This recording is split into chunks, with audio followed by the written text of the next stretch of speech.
नमस्कार दोस्तों, आपका स्टडी लाइट यूट्यूब चैनल में एक बार फिर से स्वागत है। दोस्तों, हम भारत के भूगोल की कंप्लीट सीरीज चला रहे हैं जिसमें हमने लेक्चर 13 कंप्लीट कर दिए हैं। आज हमारा 14वां लेक्चर है जिसका नाम है चक्रवात, साइक्लोन। चलिए दोस्तों, शुरू करते हैं बिना किसी वेस्ट ऑफ टाइम के। चक्रवात। दोस्तों, सबसे पहले मैं आपको चक्रवात की डेफिनेशन समझाता हूँ। चक्रवात होता क्या है? दोस्तों, इस चक्रवात शब्द को देखिए आप, ये दो शब्दों से मिलकर बना है। एक है चक्र और एक है वात। चक्र का मतलब होता है एक साइकिल के रूप में, और वात का मतलब है हवाएं, यानी कि ऐसी संरचना जिसमें हवाएं चक्रीय गति करती है। चक्रीय गति करती है, लेकिन इसमें केंद्र में निम्न वायुदाब रहता है और जो परिधि रहती है उसमें उच्च वायुदाब रहता है। तो उसी को हम क्या कहते हैं? चक्रवात कहते हैं। दोस्तों, मैं आपको डायग्राम की सहायता से समझाता हूँ। दोस्तों, ये डायग्राम देखिए आप। इसका यह है केंद्र, ये रहता है निम्न वायुदाब का केंद्र, जिसको हम ज्योग्राफी की भाषा में कहते हैं चक्रवात की आंख। चक्रवात की आंख यानी कि आई ऑफ साइक्लोन। और दोस्तों, यहाँ पे देखिए, जो परिधि है वहाँ पर रहता है उच्च दाब। तो आपको पता है कि जो हवाएं हैं वो हमेशा उच्च दाब से निम्न दाब की ओर चलती है। तो इसमें जो हवाएं हैं, यानी कि जो साइक्लोन है, यानी कि जो चक्रवात है, इसमें हवाएं चक्रीय गति में परिधि से केंद्र की ओर चलती है। परिधि से केंद्र की ओर चलती है। आई होप कि आपको चक्रवात की डेफिनेशन समझ आई हो। चलिए दोस्तों, अब आपके मन में ये सवाल हो रहा होगा या सवाल उठ रहा होगा कि ये जो चक्रवात है ये चक्रीय गति क्यों करता है? ये चक्रीय गति क्यों करता है? इसमें ऐसी कौन सी जादुई शक्ति आ गई जिसके कारण ये चक्रीय गति करने लगा? तो दोस्तों, इसका कारण है पृथ्वी के घूर्णन के कारण इनकी दिशा बदलती है। दोस्तों, मैंने आपको पिछले लेक्चर में बताया था कि जब पृथ्वी घूर्णन करती है तो पृथ्वी के घूर्णन के कारण एक आभासी बल उत्पन्न होता है जिसका नाम है कोरियोलिस बल। उस कोरियोलिस बल के कारण ही ये जो हवाएं हैं इनकी दिशाएं घूमती रहती है, जिसके कारण जो चक्रवात है वो चक्रीय गति करता है। दोस्तों, उत्तरी गोलार्ध और दक्षिणी गोलार्ध, दो गोलार्ध है, जिसमें देखिए आप, जो उत्तरी गोलार्ध है उसमें मैंने आपको पिछले लेक्चर में बताया था कि एक वैज्ञानिक थे फेरेल। उन्होंने बताया था कि किस प्रकार से जो हवाएं हैं वो किस प्रकार से घूमती है। तो जो उत्तरी गोलार्ध है इसमें जो हवाएं हैं वो घड़ी की विपरीत यानी कि वामाव्रत, जिसको इंग्लिश में एंटी क्लॉकवाइज बोलते हैं, ये घूमती हैं।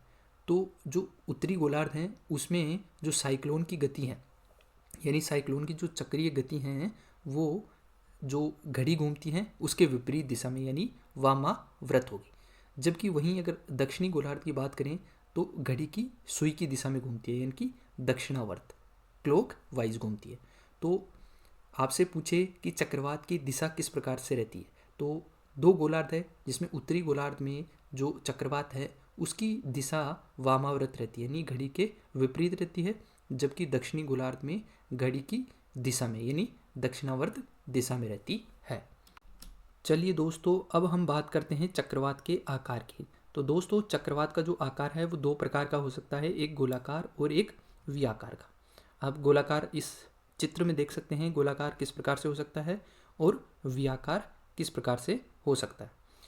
चलिए दोस्तों, अब आगे हम बात करते हैं चक्रवात के प्रकार, यानी कि टाइप्स ऑफ साइक्लोन्स। तो दोस्तों, मैं आपको बता दूं कि चक्रवात भी दो प्रकार के होते हैं।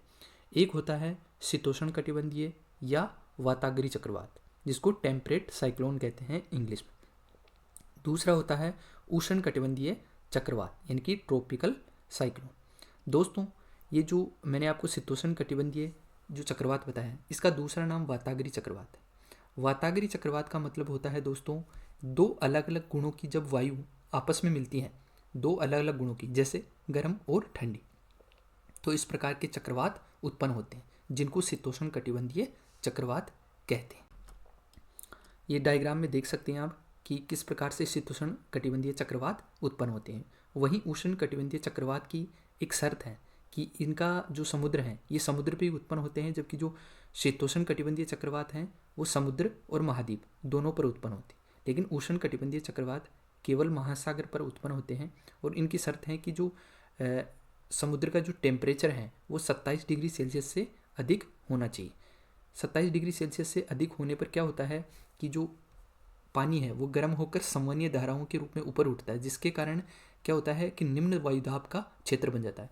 उस निम्न वायुदाब क्षेत्र को ही हम क्या कहते हैं, आई बोलते हैं, यानी आई ऑफ साइक्लोन बोलते हैं।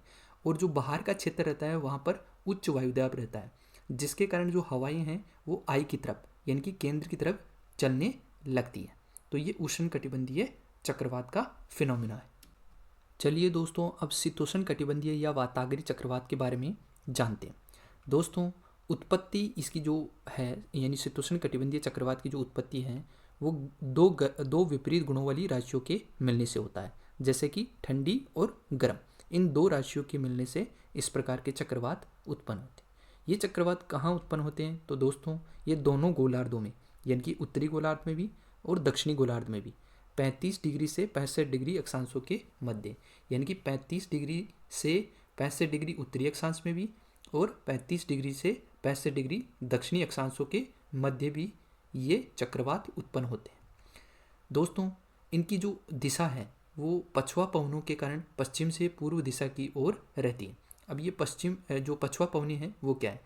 दोस्तों, ये जब मैं पवने पढ़ाऊँगा तब डिफरेंट प्रकार की जो पवने होती हैं उनके बारे में पढ़ाऊँगा, यानी जैसे पछुआ पवनी है, व्यापारिक पवनी है, ये वर्ल्ड ज्योग्राफी में आएगा, तब मैं और अच्छे से वहाँ पे आपको समझाऊंगा। फिलहाल आप ये समझिए कि जो शीतोष्ण कटिबंधीय चक्रवात हैं उनकी दिशा पश्चिम से पूर्व की ओर रहती है। ये जो शीतोष्ण कटिबंधीय चक्रवात हैं ये शीत ऋतु में अधिक विकसित होते हैं। क्यों शीत ऋतु में अधिक विकसित होते हैं? क्योंकि शीत ऋतु में अधिक विकसित होने का कारण है कि जो ठंडी हवाएं हैं वो बहुत ज़्यादा ठंडी रहती हैं और जब गर्म हवाएं उससे मिलती हैं तो इनकी जो तीव्रता रहती है वो अधिक रहती है, तो इसलिए शीत ऋतु में अधिक विकसित होते हैं। उत्तरी गोलार्ध में केवल शीत ऋतु में उत्पन्न होते हैं। ऐसा क्यों है दोस्तों? क्योंकि जो उत्तरी गोलार्ध है वहाँ पर क्या है, अधिकतम क्या है, महाद्वीप है, यानी कि भूमि ज़्यादा है, तो इसलिए वहाँ पर जो ठंडी और गर्म वायु का जो मिश्रण है वो कम मिलता है, केवल शीत ऋतु में ही मिलता है। लेकिन जो दक्षिणी गोलार्ध है उसमें जलीय भाग अधिक होने के कारण ये जो चक्रवात हैं ये वर्ष भर उत्पन्न होते हैं। जैसे देखिए आप कि जो उत्तरी गोलार्ध है उसमें जो महाद्वीप है वो अधिक है, जबकि जो दक्षिणी गोलार्ध है वहाँ पे वाटर की मात्रा यानी कि पानी की मात्रा ज़्यादा है। अब दोस्तों, ये कहाँ कहाँ उत्पन्न होते हैं शीतोष्ण कटिबंधीय चक्रवात? तो देखिए, उत्तरी अटलांटिक महासागर में, भूमध्य सागर में और उत्तरी प्रशांत महासागर में उत्पन्न होते हैं। दोस्तों, आई होप कि आपको शीतोष्ण कटिबंधीय चक्रवात के बारे में पता लग गया होगा कि किस प्रकार का ये चक्रवात होता है और कहाँ पर और कैसे उत्पन्न होता है। चलिए दोस्तों, अब हम बात करते हैं उष्ण कटिबंधीय चक्रवात के बारे में। दोस्तों, उष्ण कटिबंधीय चक्रवात महासागरों में उत्पन्न होते हैं केवल।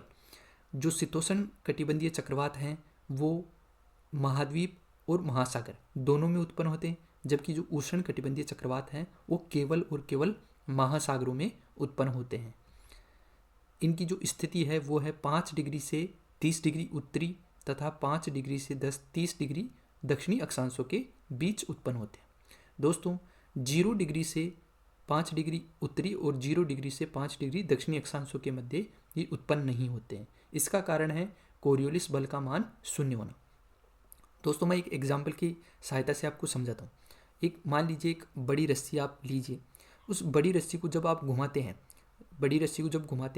तो आपने जहाँ से पकड़ा है उससे जैसे जैसे आप दूर चले जाते हो रस्सी में, तो वहाँ पर जब उसको छोड़ते हो तो वो बाहर की तरफ जो बल का अनुभव करती है तो वो ज़्यादा करती है, जबकि जहाँ से आपने पकड़ा है वहाँ पर वो बल का कम अनुभव करती है। बस यही कारण है कि जो 0 डिग्री से 5 डिग्री उत्तरी और 0 डिग्री से 5 डिग्री दक्षिणी अक्षांश है वहाँ पर कोरियोलिस बल का मान शून्य रहता है। इसलिए शून्य रहने के कारण क्या होता है कि जो हवाएं चक्रीय गति करनी चाहिए थी वो चक्रीय गति नहीं कर पाती है, जिसके कारण वहाँ पे चक्रवात उत्पन्न नहीं होता है। ITCZ के प्रभाव से निम्न वायुदाब के केंद्र में विभिन्न क्षेत्रों में पवनें अभिसारित होती है। अभिसारित का मतलब होता है आपस में मिलती है।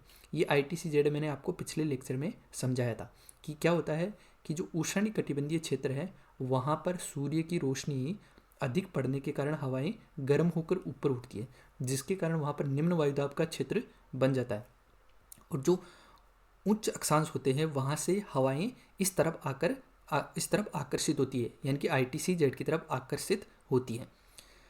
इसीलिए इसका नाम ITCZ है, इंटर ट्रॉपिकल कन्वर्जन जोन। और ये जो उष्ण कटिबंधीय चक्रवात हैं ये सदैव गतिशील नहीं रहते हैं, ये सदैव गतिशील नहीं रहते हैं, ये कुछ समय चलते हैं, कुछ समय के बाद में बंद हो जाते हैं। हम आगे देखने वाले हैं कि ये क्यों बंद हो जाते हैं। दोस्तों आप इस डायग्राम में देख सकते हैं कि किस प्रकार से जो उष्ण कटिबंधीय चक्रवात चलते हैं। ये मैंने पहले भी आपको समझाया था कि इसका जो इम्पोर्टेंट कैरेक्टरिस्टिक है कि जो महासागर है उसके जो पानी है उसका जो टेम्परेचर यानी जो तापमान है वो 27 डिग्री सेल्सियस से अधिक होना चाहिए, तभी ये उष्ण कटिबंधीय चक्रवात उत्पन्न हो सकते हैं, अदरवाइज नहीं होंगे। इसका जो सर्वाधिक वर्षा चक्रवात की है वो आँख जो मैंने बताया था आई ऑफ साइक्लोन उसकी दीवार के सहारे होते हैं, यानी कि जो सेंटर होता है वहाँ पर वर्षा नहीं होती है। दोस्तों ये काफ़ी इंपॉर्टेंट क्वेश्चन है, ये पूछा जा सकता है कि जो उष्ण कटिबंधीय चक्रवात है उसमें जो आँख होती है वहाँ पर वर्षा नहीं होती है, यानी कि जो सेंटर है वो वर्षा विहीन रहता है, जबकि बाहर की तरफ जैसे जैसे बढ़ते जाओगे वहाँ पर वर्षा की मात्रा अधिक होती जाएगी।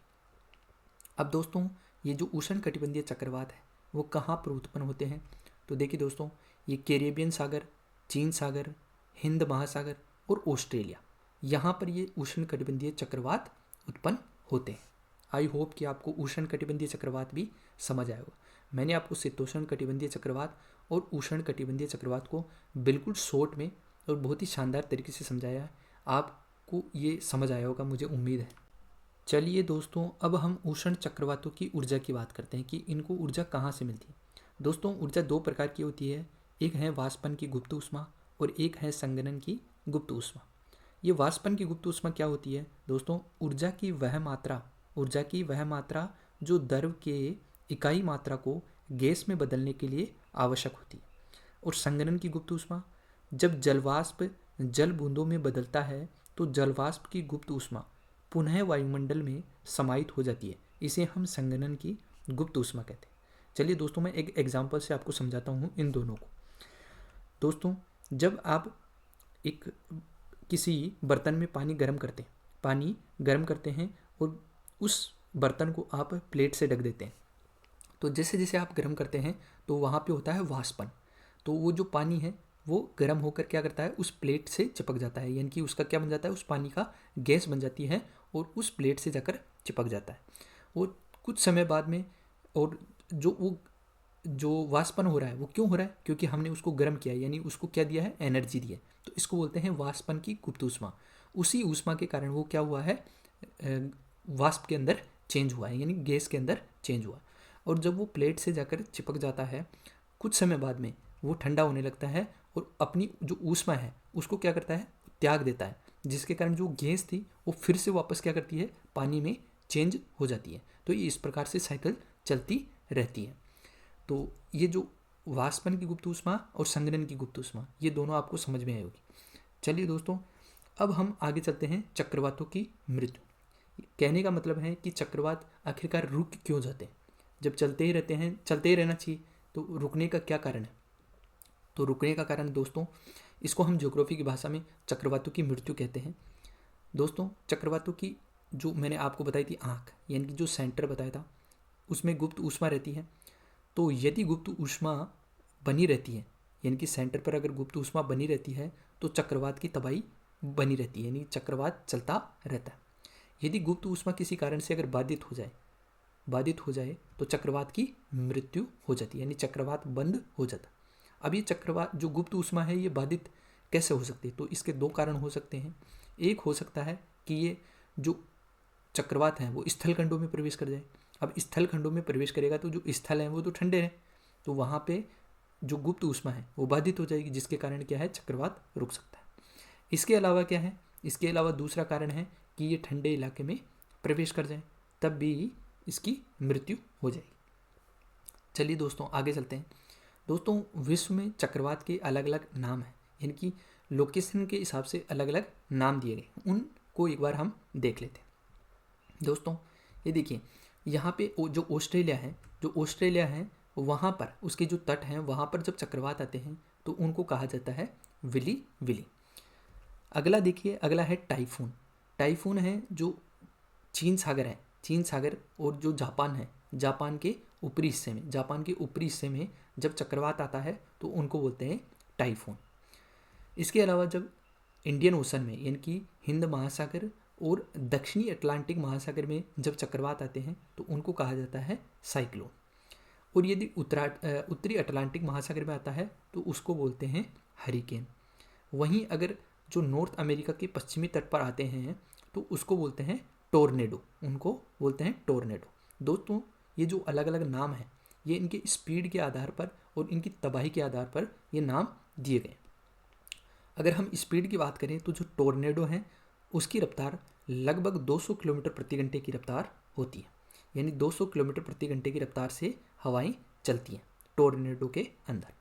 वहीं अगर हरिकेन की बात करें तो इसमें 190 किलोमीटर प्रति घंटे की रफ्तार से, साइक्लोन की बात करें तो 140 किलोमीटर प्रति घंटे की रफ्तार से, विली में भी लगभग 140 किलोमीटर प्रति घंटे के रफ्तार से। वहीं टाइफून की बात करें तो 120 किलोमीटर प्रति घंटे की रफ्तार से। तो इसमें जो टोर्नेडो है वो सबसे ज़्यादा स्पीड से चलने वाला चक्रवात है। इसके बाद में हरिकेन, फिर साइक्लोन और विली और अंत में टाइफून। तो आपसे ये भी पूछा जा सकता है कि कौन सा चक्रवात ज़्यादा स्पीड से चलता है। तो आप आई होप कि ये आपको जो मैंने आपको पिक्चराइज फॉर्म में आपको बताया है ये आपको समझ आया होगा। तो थैंक यू सो मच दोस्तों। आई होप कि आपको चक्रवात की जो बेसिक जानकारी है वो अच्छी लगी होगी। आने वाले जो वर्ल्ड ज्योग्राफी है उसमें मैं आपको चक्रवातों को और डिटेल में पढ़ाऊँगा। तो यहाँ हमने केवल थोड़ा बेसिक इंट्रोडक्शन देखा है चक्रवातों का। तो आई होप कि आपको अच्छा लगा होगा। अच्छा लगे तो लाइक करें, कमेंट करें, शेयर करें और स्टडी लाइट यूट्यूब चैनल को सब्सक्राइब करके बेल आइकन ज़रूर दबा लें, क्योंकि मैं यहाँ पे इंडियन ज्योग्राफी और वर्ल्ड ज्योग्राफी दोनों को कंप्लीट करवाने वाला हूँ, वो भी बेहतरीन तरीके से। जय हिंद दोस्तों, मिलते हैं अगले वीडियो। तब तक के लिए धन्यवाद।